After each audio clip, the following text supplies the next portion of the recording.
In the last episode, we've already gone through the importance and uniqueness of explosive power to sport performance. This time, let us focus to talk about a special training approach called Plyometric Training, which can effectively upgrade explosive power of athletes. Although the term plyometric sounds fancy, its principle is very simple. Let's take a simple vertical jump as an example. While many of us think that the moment that we lift off from the ground is the most important point in a jumping motion, the key of the plyometric movement is the moment when the jumper squats down and get ready for the jump. Let's imagine when you're squatting down quickly to ready for a high jump, your muscles used for the jump will be suddenly stretched because we exert our whole body weight on them. Muscles then quickly contract to shorten their length, which generates the power to lift our body off from the ground. Our muscles are therefore transiting from the stretch stage to the shortening stage, which is what we call the stretch-shortening cycle. The stretch-shortening cycle is the key of plyometric training. In fact, scientific research have proven that plyometric training is highly effective to upgrade athletes' explosive power. But what is the secret behind it? What makes the stretch-shortening cycle powerful to upgrade elite athletes' explosive power? Here are the 3 reasons which make plyometric training effective in a physiological basis. So, fasten your seatbelts now and get ready. Reason number 1, the rubber band effect.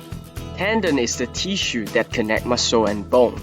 Both our muscles and tendons contain some components of elastic tissues. These elastic tissues share the same characteristic with a rubber band. When they are stretched, elastic tissues store potential energy and want to restore to their original length.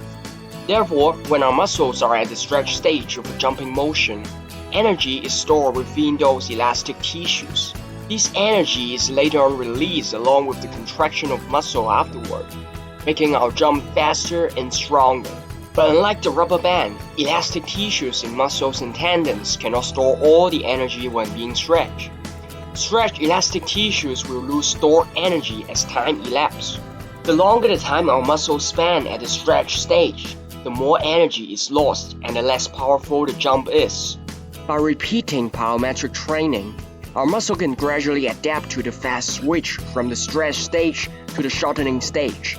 The time muscle spent at the stretch stage is therefore reduced, which helps athletes to achieve more powerful outputs, thus increase their explosive power.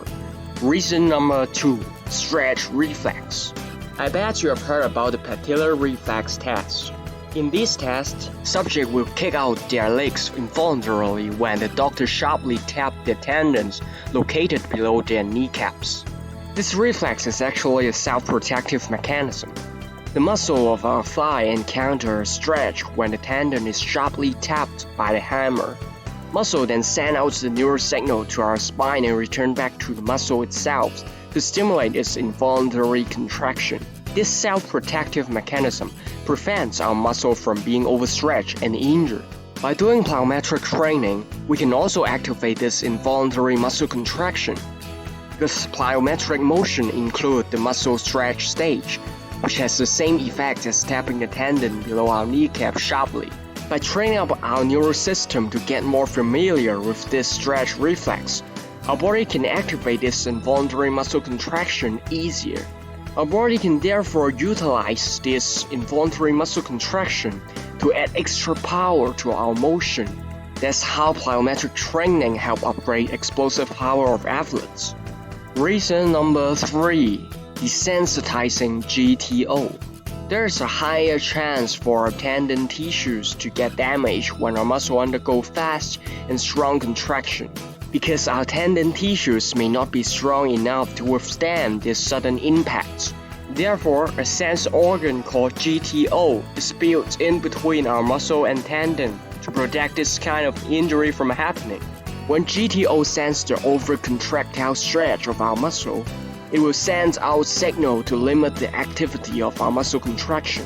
By this protective mechanism, GTO helps us keep our tendon tissue safe, but on the other hand, limits our potential to produce powerful muscle contraction.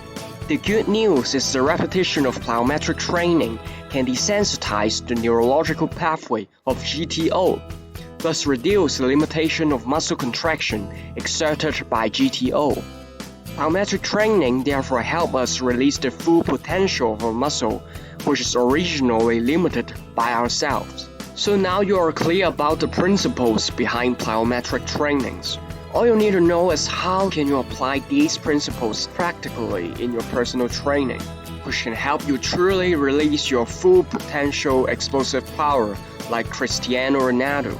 Subscribe this channel and turn on the notification bell, because I'm gonna share practical training tips in my next episode of this Explosive Power series. See you next time.